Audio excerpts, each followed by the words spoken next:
కోటబాబాయి నాది గత 40 సంవత్సరాల అనుబంధం.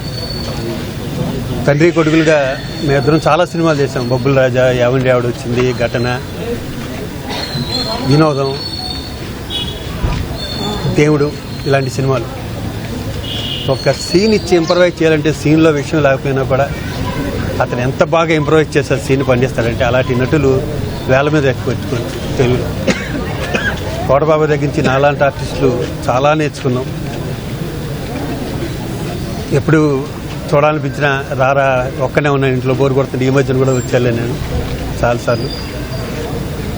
లాస్ట్లో కొంచెం మనిషి చిక్కినా కూడా వాయిస్లో మాత్రం ఏమాత్రం బేస్ తగ్గలే, గట్టిగానే మాట్లాడుతుండేవాడు. అది ఇది అడుగుతుండేవాడు, ఏమేమి షూటింగ్ జరుగుతున్నారో అడుగుతుండేవాడు.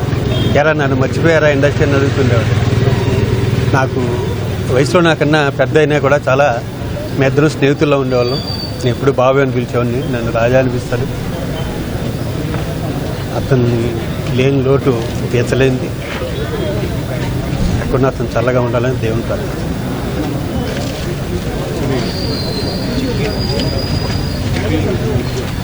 అంత్యక్రియల విషయాలు వాళ్ళ ఫ్యామిలీ మెంబర్స్ వచ్చి చెప్తున్నారు.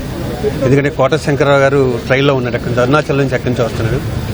వాళ్ళ ఫ్యామిలీ మెంబర్స్ అందరూ డిసైడ్ చేసుకున్నాక చెప్తారు. ఈరోజే ఉంటుంది అనుకుంటున్నాను.